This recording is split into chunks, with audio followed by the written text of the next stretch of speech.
inabaláveis são as promessas de Deus sobre as nossas vidas. Amém.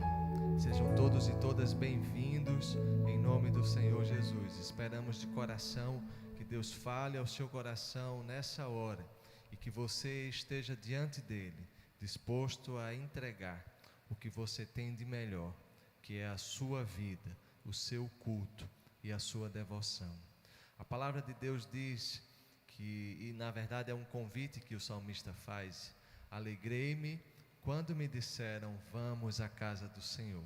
Não estamos na casa do templo físico, mas estamos sim diante da presença de Deus, e dessa forma podemos com alegria cultuar ao nome do Senhor. A palavra também nos ensina que todos somos pecadores, e esse pecado nos afasta, nos separa da relação com Deus Pai. Mas a boa nova do Evangelho é que pecado confessado é pecado perdoado. Por isso, onde você está, mesmo em casa, recline a cabeça, feche os olhos, coloque-se diante do Senhor em contrição, peça a Deus perdão por pensamentos, palavras, ações ou omissões que de repente o Espírito Santo de Deus tenha se entristecido com você. Senhor, olha para cada filho e filha teu dessa hora, que com sincero arrependimento se colocam diante da tua presença e reconhecem que são pecadores, transgressores, e que é a tua graça, a tua bondade e a tua misericórdia que nos perdoa os pecados. Pecamos por pensamentos, por palavras, quando agimos e também quando deixamos de agir. Por isso, Senhor, nos lava e nos limpa no sangue que purifica de todo pecado, o sangue de Jesus Cristo na cruz. E desde já, Senhor, te agradecemos o perdão dos nossos pecados, graças ao nome do Senhor Jesus, por quem oramos. Amém. Por isso que o apóstolo João, ele diz: filhinhos, os vossos pecados estão perdoados graças ao nome do Senhor Jesus. E com a alegria do perdão, podemos seguir cantando ao Senhor. Cantaremos juntos o nosso Kyrie.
Amém. Com a mesma alegria continuaremos louvando o nome do Senhor. Amém. Vamos louvar e engrandecer aquele que tudo pode, ao Deus que quebra todas as cadeias, todas as correntes, ao nosso Deus libertador.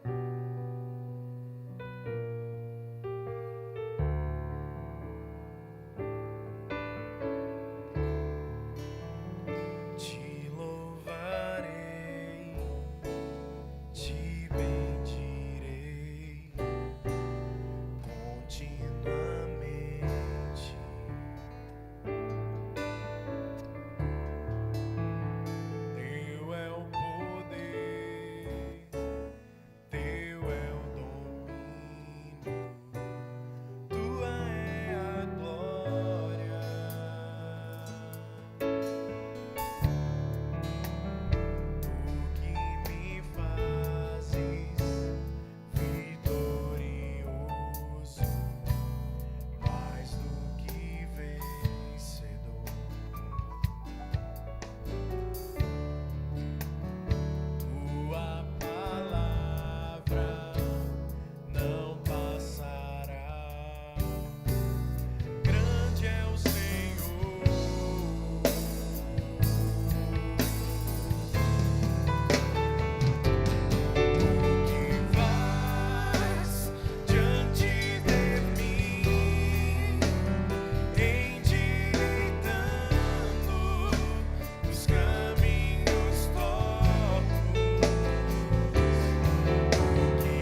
secreto da adoração.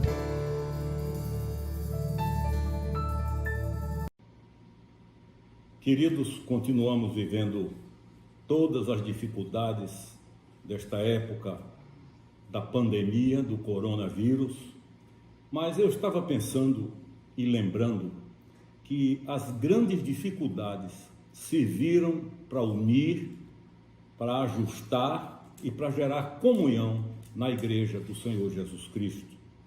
Nos tempos mais difíceis da fé, e ouso dizer que comparativamente o que nós estamos vivendo não é nada diante do que eles sofreram no primeiro século, no segundo século e durante um bom tempo. O risco era de morte, não por enfermidades, mas por perseguições. Gente foi decapitada, outros foram apedrejados. O simples nome de Jesus citado chegou a ser motivo para vidas serem dizimadas. Mas é interessante observar que nessas épocas de grande dificuldade, a igreja foi mais igreja, no sentido da palavra.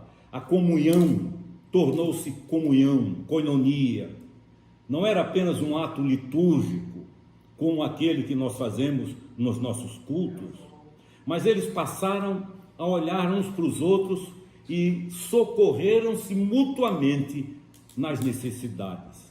Se você ler Atos capítulo 2, você vai descobrir que debaixo do Império Romano, na Judéia, com a perseguição religiosa, com as forças religiosas opressoras, e houve tantas mortes ali, nada disso impediu que esse povo chamado igreja, não é templo, templo é templo, igreja é igreja, gente salva não porque teve conhecimentos, porque preparou-se muito, mas por uma única razão, um encontro real, verdadeiro e pessoal com o Senhor Jesus Cristo. Em Atos capítulo 2, olha o que diz aqui, que eles andavam de casa em casa. Claro que nós agora não podemos fazer isso, mas eles socorriam-se mutuamente, um olhava para as necessidades do outro.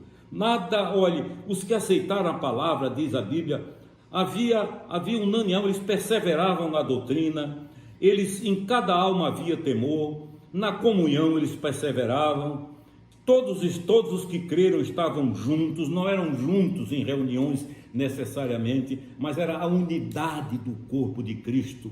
Era como se dissesse, se doer em você, dói em mim também. Se faltar para você, eu chego junto, se faltar para mim, você também chega. Isso é uma realidade. Atos capítulo 4, que é um dos capítulos mais lindos da Bíblia, diz isso ainda com maiores detalhes. Olha o que diz aqui. Atos 4:32. Da multidão dos que creram, um era o coração e uma a alma. Coração na Bíblia significa o ser, eram um. E alma é a mente, tinham a mesma mente, não havia divergências, correntes. E ninguém considerava exclusivamente sua as coisas que possuía, tudo porém lhes era comum. Com grande poder, e a Bíblia vai falando que eles socorriam uns aos outros, chegavam a se desfazer de alguma coisa para suprir a necessidade de outro, e eu tenho a impressão que num clima de dificuldade muito menor do que esse, nós podemos fazer isso também. Então eu vim fazer um apelo. Nós estamos vivendo tempos difíceis, mas vamos continuar dando os nossos dízimos, cooperando com a igreja que vocês conhecem, sabe como ela gerencia e administra os seus recursos. Temos uma obra social grande, temos dificuldade de toda espécie, salários pastorais. Há famílias que nós ajudamos que nem chegam ao conhecimento da própria igreja, escolas que nós pagamos. E eu quero pedir a vocês que, ainda que estejamos separados por paredes, estejamos unidos em espírito, como o exemplo da igreja primitiva. Procure ser fiel no dízimo, nas ofertas que a Bíblia chama de alçadas, aquelas ofertas que são levantadas para outros atendimentos. Eu gostaria que você chegasse junto, cada vez mais, mesmo estando, repito, separado por paredes, mas juntos, vinculados uns aos outros pelo amor do Senhor Jesus Cristo. Eu vi isso na prática em alguns lugares por onde andei. Onde faltava para uns, chegavam os outros. E nós queremos que na nossa igreja, Catedral da Reconciliação, nós possamos ajudar, nós possamos chegar junto, nós possamos dizer que nos tempos mais difíceis a fonte jorrou, porque nós não somos cristãos de lugares. Onde estiverem 2 ou 3, na sua casa, na minha casa, no trabalho, é uma chance de você ajudar. E também lembrei de uma solução que foi apresentada há pouco por um dos nossos pastores, o reverendo Kleber, de que nós podemos fazer o que foi feito também entre eles e no Israel antigo. Há irmãos que vendem o que nós precisamos, vamos dar um pouco de prioridade, de primazia. Há irmãos que em estabelecimentos têm suprimentos que nós precisamos comprar, vamos dar preferência, não como obrigação, não como imposição, porque não é, mas como um ato de amor, de comunhão, de estar juntos, de chorar com quem chora e sorrir com quem está sorrindo. É ajudar aqueles que trabalham conosco. Essa não é uma hora muito boa para que eles vivam dores e sacrifícios. Não é uma hora muito boa para pessoas que choraram conosco nos trabalhos em casa ou na própria vida, se vejam soltas, isoladas completamente. É hora da igreja ser igreja como foi em Atos 2 e em Atos 4. É hora de uma espiritualidade mais encarnada, de menos viagem, de menos emoções e de mais realidade. Uma espiritualidade que leva alimento, que leva roupa, uma espiritualidade que atenda às necessidades, uma espiritualidade como a de Filemon. É um capítulo só, mas é uma das narrativas mais poderosas de toda a palavra de Deus. Quando ele conhece Jesus, quando ele é transformado, você leia, é um capítulo só, Filemon, e você vai ver como ele socorre, como ele ajuda. E aos que não têm, ele pede que socorram e diz: botem na minha conta, ponham na minha conta. O nome disso é igreja, igreja espiritual, igreja que vive num só espírito, o espírito do Senhor Jesus Cristo. Deus nos abençoe e que esta época, queira Deus que ela passe logo, mas enquanto ela perdurar, não tenhamos a tristeza, nem tenhamos de chorar por irmãos e irmãs necessitados, carentes, precisando de um socorro imediato, mas que depois de tudo isso, o testemunho seja glorioso de que somos irmãos de fato, não religiosamente irmãos, mas irmãos em Cristo. Que assim seja com a nossa vida, como foi a de Filemon, que assim seja como foi na igreja primitiva, quando tudo lhes era comum e não havia, está escrito em Atos 2, não havia entre eles nenhum necessitado. Numa época de domínio do Império Romano, de perseguição, de mortes, eles estavam juntos. Olhe para um lado, olhe para o outro, você pode socorrer alguém. Olhe para a sua igreja e seja fiel, para que os funcionários possam receber, para que a energia possa ser paga, para que os pastores possam receber, para que haja socorro e distribuamos com quem necessita. Eu deixo essa exortação pastoral. E uma das formas da gente expressar a nossa adoração a Deus tem a ver com a entrega dos nossos dízimos e ofertas. E eu tenho dito que dízimo não é questão apenas de recursos financeiros e materiais. Dízimos tem a ver com observância à palavra de Deus. Desde a antiga aliança, em Malaquias, a palavra diz, Deus falando: trazei os dízimos à casa do tesouro para que haja mantimento na minha casa.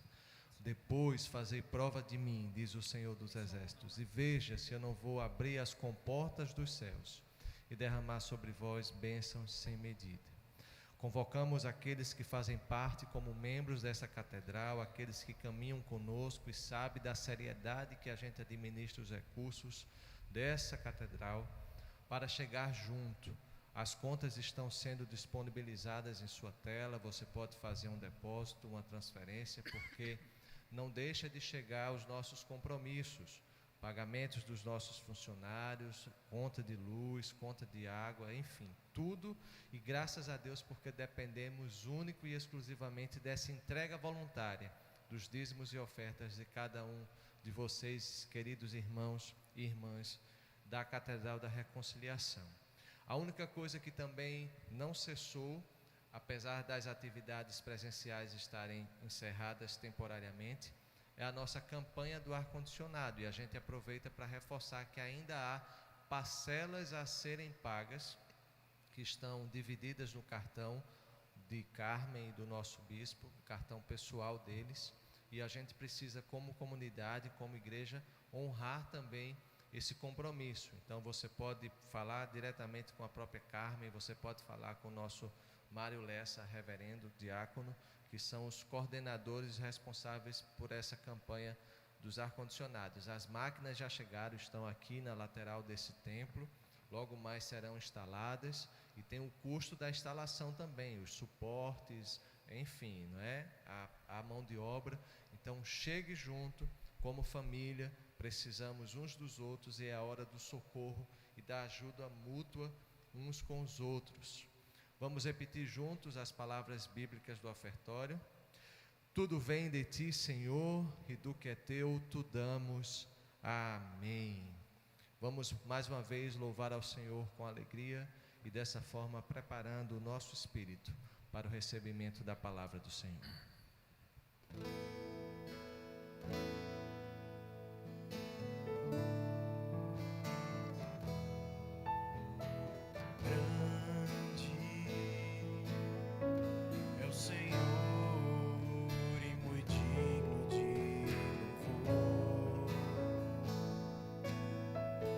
Cidade do nosso Deus, seu santo monte, na alegria de toda a terra,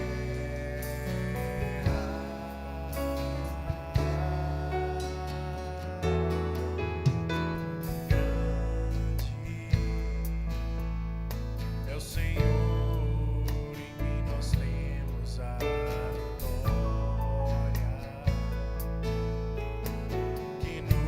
ajuda contra o inimigo. Por isso diante dele nos prostramos.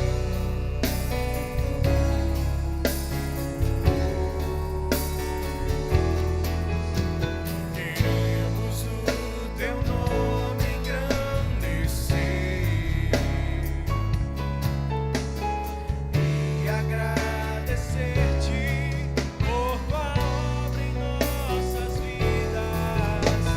Confiamos em teu infinito amor, pois só tu és o Deus eterno sobre toda a terra e céu.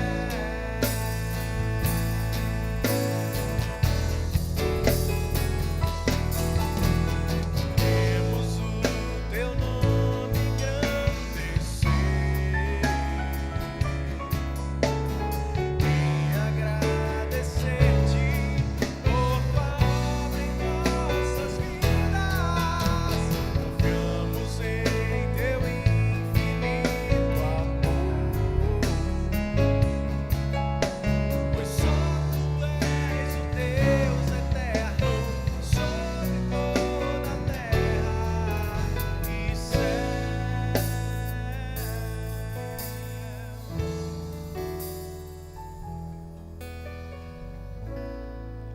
Olá, queridos da Catedral da Reconciliação.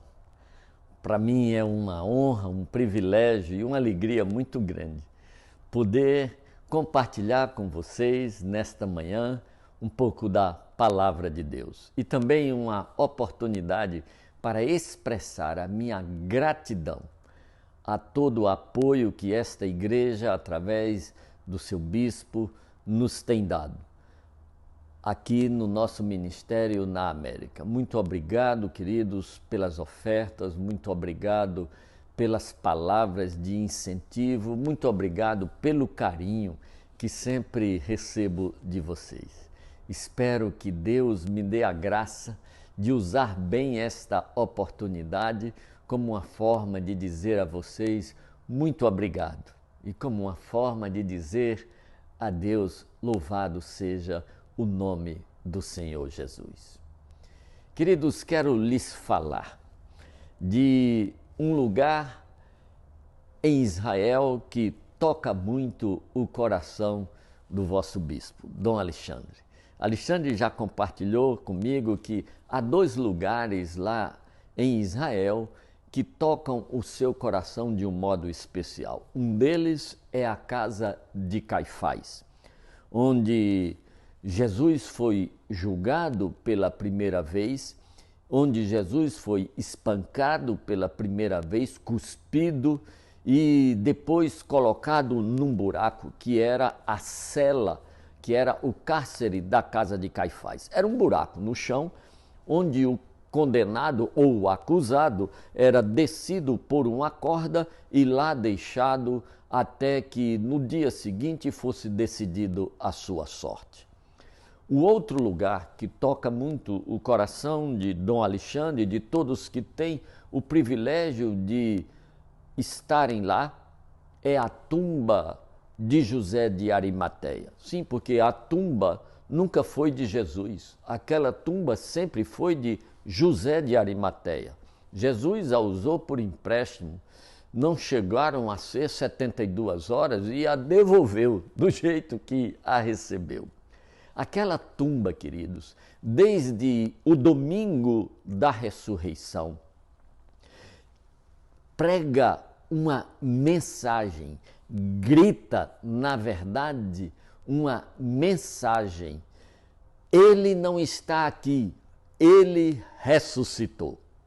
Esta mensagem que é gritada por aquela tumba vazia há mais de 2000 anos ou há quase 2000 anos atrás, esta mensagem chegou diferente aos diferentes ouvidos. Esta mensagem chegou ao ouvido das autoridades religiosas, dos membros do Sinédrio, como a certeza de que eles haviam cometido uma grande besteira e muitas outras besteiras teriam que cometer para encobrir a primeira.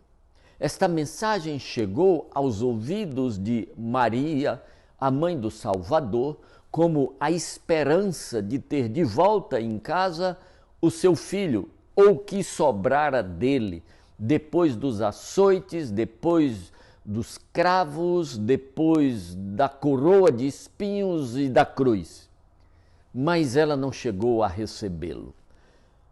Esta mensagem soava diferente, pelo menos soou diferente na primeira vez em que foi proclamada a Tomé, para quem ela pareceu ser um devaneio ou uma alucinação.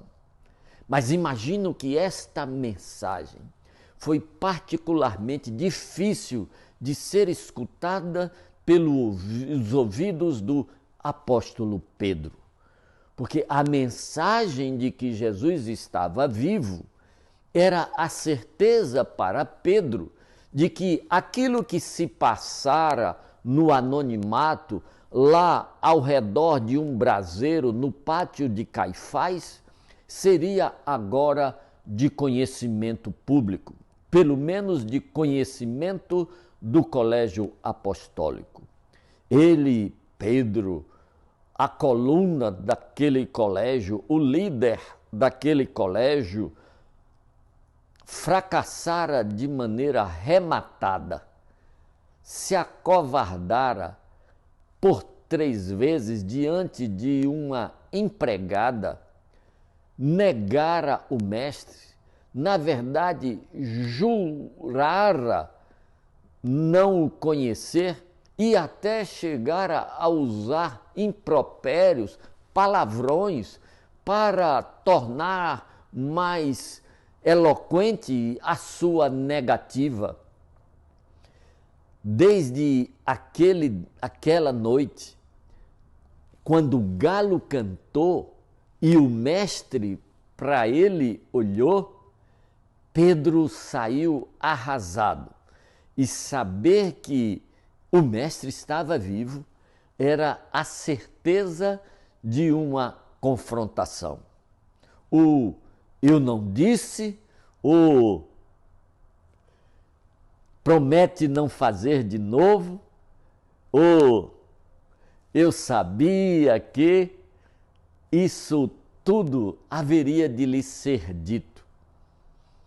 A primeira oportunidade aconteceu num domingo em que ele estava no lusco-fusco da madrugada, não dava para saber quem era aquele vulto. Mas o vulto falou de lá e perguntou se os apóstolos tinham algum peixe. E eles disseram que não tinham nada. E então o vulto deu uma ordem estranha: joguem a rede do lado direito do barco. Ordem ridícula. Lado direito do barco era tão mar da Galileia como lado esquerdo do barco. E o horário ideal da pescaria já havia se passado sem que houvesse rendido nada. Mas inexplicavelmente, aqueles pescadores profissionais, experimentados, obedecem esta ordem deste homem desconhecido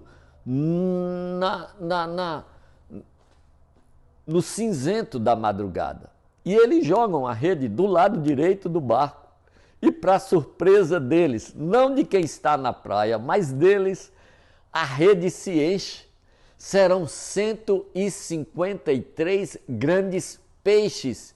É o que o apóstolo João, que estava no barco naquela madrugada, registra. 153. Ele não arredonda para 150, nem para 200. Ele dá os quebrados. 153 grandes peixes.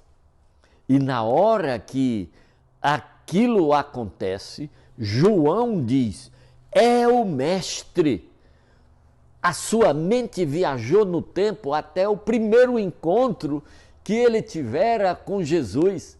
Quando Jesus, depois de passar uma manhã pregando, usando ou improvisando o barco de Pedro como púlpito, mandou que eles fossem jogar as redes no pino do meio-dia, provavelmente, e Pedro disse: Senhor, passamos a noite toda tentando, não pegamos nada. Mas tudo bem, sobre a tua palavra lançaremos as redes. E lançaram as redes e encheram 2 barcos de peixe. A mente de João, a memória viajou até esse momento, mas a memória de Pedro, eu acredito que viajou até aquele braseiro, aquele outro braseiro, lá no pátio de Caifás, ao lado do qual ele negara conhecer Jesus Cristo. E o texto diz que ele se joga dentro da água. Se joga dentro da água porque ele estava despido. Isso não quer dizer que ele estava completamente nu. Ele estava sem a túnica, talvez, mas não estava completamente nu. Mas o fato é que ele se joga na água e vem depois puxando o barco com os apóstolos. E os demais se chegam até onde Jesus está e já tem sobre as brasas peixe assado. Quando Jesus pergunta se tendes alguma coisa para comer, não é que ele esteja com fome. Ele já tem o que comer. Na verdade, ele já tem o que dar de comer. Ele quer apenas que nós participemos com o pouco ou quase nada que nós temos. Ou o que ele quer é que nós reconheçamos que não temos nada, que foi o que aconteceu naquela noite.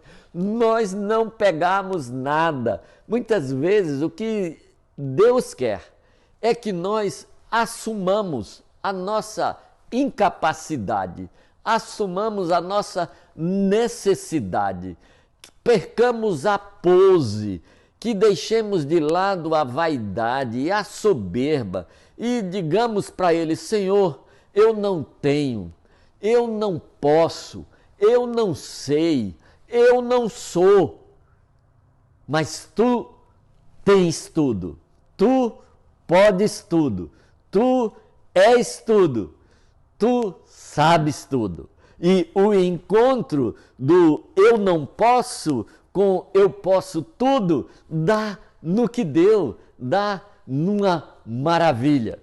Querido C.S. Lewis, ao falar de amor, e num livro chamado Os Quatro Amores, ele diz que existe um tipo de amor chamado amor necessidade. E o melhor exemplo é o amor de uma criança. Ao pedir as coisas aos seus pais. Criança pede o tempo inteiro, todos os dias. Ela explora e a gente gosta.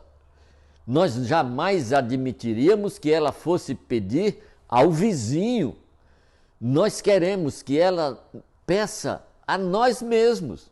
Isso é uma forma de amor. C.S. Lewis chama esse amor de amor necessidade. Ele fala de um outro amor que é amor doação. É exatamente o amor dos pais pelos filhos. O amor que doa tudo. O amor que se deixa consumir pelos filhos. E ele diz que o que complementa o amor doação não é outro amor doação. O que complementa o amor doação é o amor necessidade. Ele diz que é de procedência maligna, demoníaca, imaginarmos que somos capazes de amar a Deus com o mesmo amor com o qual Ele nos ama. Este era o terceiro encontro entre o negador e o negado. E aquilo que não acontecera nos dois primeiros encontros lá no cenáculo, vai agora acontecer. Depois de eles comerem, Jesus chama à parte Pedro. O eu não disse nunca foi dito. O eu sabia também não foi dito. O promete não fazer de novo jamais foi pronunciado. Ao invés disso, apenas uma pergunta: tu me amas? Tu me amas? Tu me amas? 3 vezes Pedro jurou não conhecer Jesus, e numa delas com impropérios. 3 vezes Pedro tem a oportunidade de declarar o seu amor por Jesus Cristo. 3 vezes Pedro tem a oportunidade de reconhecer que não é capaz de amar Jesus como Jesus ama Pedro. Esta é a questão, queridos. Isso talvez seja o motivo de tanta frustração na vida das pessoas por quem Jesus morreu. Nós achamos que somos capazes de amar a Jesus Cristo do modo como Ele nos ama.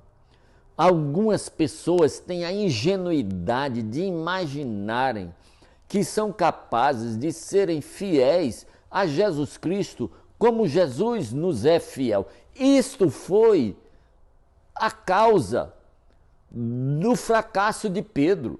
Quando Jesus disse a Pedro: 3 vezes me negarás antes que o galo cante, foi porque Pedro estava achando que amava a Jesus mais do que todos os outros apóstolos. Quando Jesus disse, hoje à noite todos me abandonarão, Jesus Cristo disse, eles podem te abandonar, mas eu jamais te deixarei. Por ti estou disposto a enfrentar a morte. Aí Jesus diz, Pedro, antes do galo cantar, você vai me negar 3 vezes. Aquilo ali, queridos, não era uma advertência no sentido de, olhe, tome cuidado para que isso não aconteça. Não, não era não. Aquilo era uma advertência no sentido de, Pedro, não pense tanto de você mesmo e tão pouco dos outros. Pedro, vocês todos vão me abandonar e você, além de me abandonar, vai me negar. Aquilo era apenas Jesus avisando a eles o que ia acontecer, para ver se eles não se decepcionavam tanto consigo mesmos. Jesus nunca se decepcionou, nem com Pedro, nem com Tiago, nem com João, nem com Judas. Jesus nunca se decepcionou, nem com Judas, porque Jesus sempre soube exatamente quem cada um deles era, o que cada um deles era capaz de fazer e quem cada um deles não era e o que cada um era incapaz de realizar.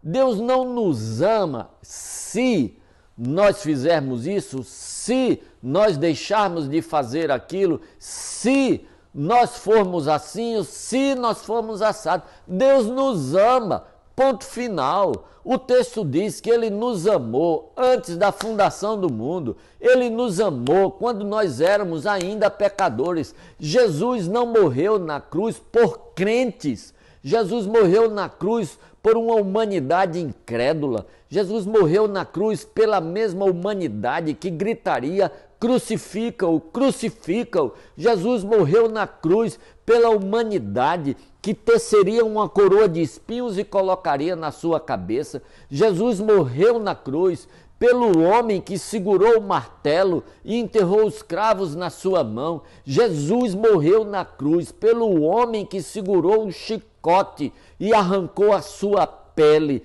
Jesus morreu na cruz pelo soldado que atravessou o seu lado com uma lança. Jesus morreu na cruz por mim e por você, que colocamos sobre a sua cabeça uma coroa feita com os nossos pecados, que atravessamos suas mãos, seus pés e o seu lado com as nossas palavras indignas, com as nossas palavras torpes, com as nossas conversas indecentes, com as nossas mentiras, com as nossas maledicências, com a nossa inveja, com nossos adultérios, com nossos pensamentos impuros.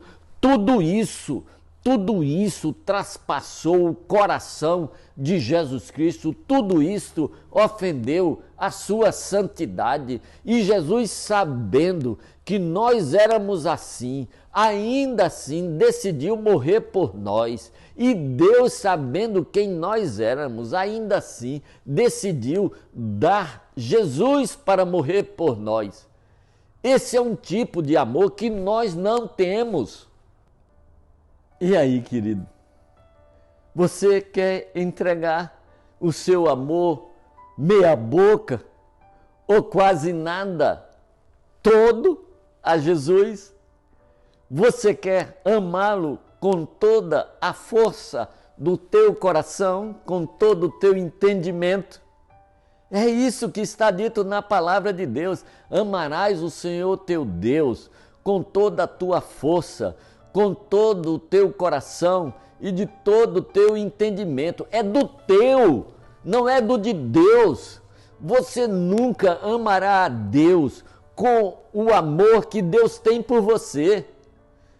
Na verdade, queridos, a garantia desse relacionamento não está no nosso amor, está no amor de Deus, não está na nossa fidelidade, está na fidelidade de Deus. A única coisa que Deus quer de nós chama-se exclusividade, prioridade. é prioridade. Deus é prioridade. Deus é mais do que tudo, mais do que todos, mais do que você mesmo, para você.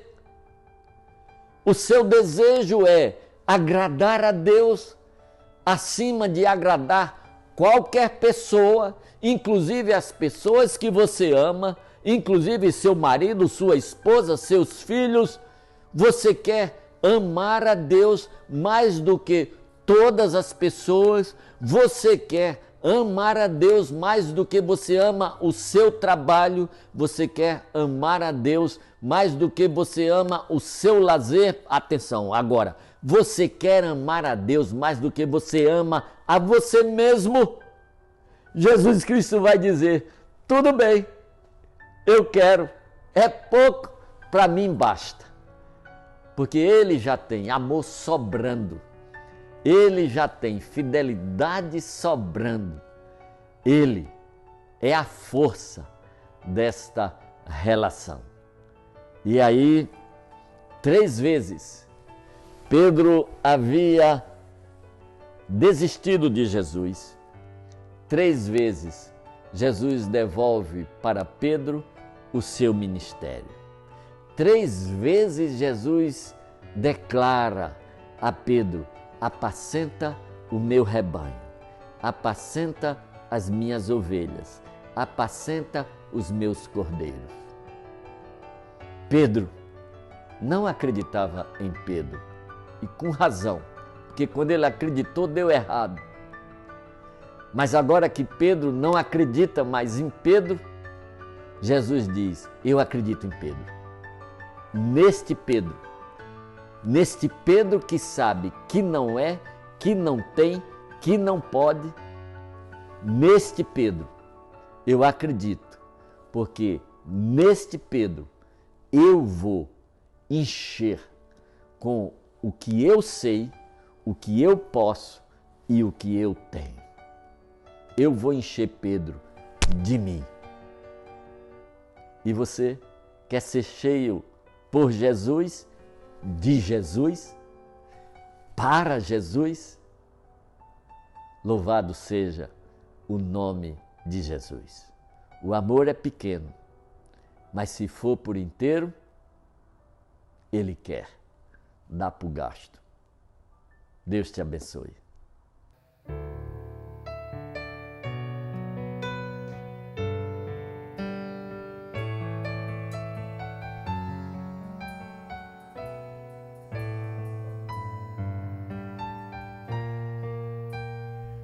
Jesus maravilhoso, és minha inspiração a prosseguir. E mesmo quando tudo não vai bem, eu continuo olhando para ti, pois sei que tu tens o melhor pra mim. Há um segredo do teu coração, oh, dá-me forças pra continuar, guardando a promessa em oração.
nas promessas do Senhor, eu continuo olhando para ti, e assim eu sei que posso prosseguir. E mesmo quando eu chorar, as minhas lágrimas serão para regar a minha fé e consolar meu coração. Pois o que chora aos pés da cruz, clamando em nome de Jesus, alcançará de ti, Senhor, misericórdia, graça e luz. E meu Deus, está o meu coração firme nas promessas do Senhor. Eu continuo olhando para ti, e assim eu sei que posso prosseguir. E mesmo quando eu chorar, as minhas lágrimas serão para regar a minha fé e consolar meu coração. Pois o que chora aos pés da cruz, clamando em nome de Jesus, alcançará de ti, Senhor, misericórdia, graça e luz. Misericórdia, graça e luz. Misericórdia, graça e luz. Esperamos de coração que o Deus de misericórdia, graça e luz tenha falado com você nessa hora. Trazemos e deixamos um abraço e as orações do nosso bispo, Dom Alexandre Ximenes, que está ainda, como todos nós estamos, no nosso isolamento social, não é? Confinados em casa, junto à sua família. Oremos por ele, por Carmen, pelos meninos. Oremos por Dom Paulo e o restabelecimento da sua saúde também, Dona Márcia. Enfim, lembremos de orar por esses homens de Deus que tanto nos têm abençoado. Estamos caminhando para o final desse culto e, de fato, esperamos que Deus tenha falado ao seu coração. Curva a sua cabeça mais uma vez, feche os seus olhos. Vamos fazer essa oração final e rogar ao Senhor as bênçãos dos céus. Obrigado, Pai, pelo dia de hoje. Obrigado por Tua palavra. Obrigado por estarmos juntos em família, Te cultuando e Te louvando. Agora, Senhor, que o Senhor nos despeça na Tua paz e nos dê um início de semana abençoada por Ti. Que o amor de Deus, o nosso eterno Pai, a graça salvadora de Jesus Cristo, o Filho, a comunhão e a consolação do Santo Espírito, seja sobre todos nós, sobre as nossas famílias e sobre todo o povo de Deus, espalhado sobre a face da terra, hoje e para sempre. Amém. Vamos encerrar o nosso culto, recitando juntos o nosso Ide. Ide, na paz de Cristo, sede corajosos e fortes, no testemunho do Evangelho entre os homens. Servi ao Senhor com alegria, no poder do Espírito Santo. Aleluia! Que Deus a todos nos abençoe. Boa semana a todos. Por toda a minha vida, ó Senhor, te louvarei, pois meu fôlego é tua vida e nunca me cansarei. Posso ouvir a sua voz,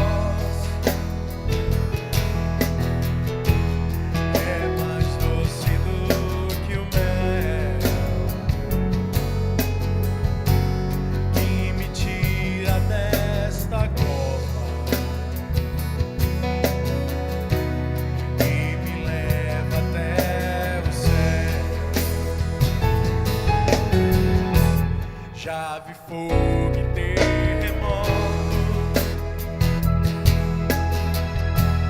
vento forte que passou,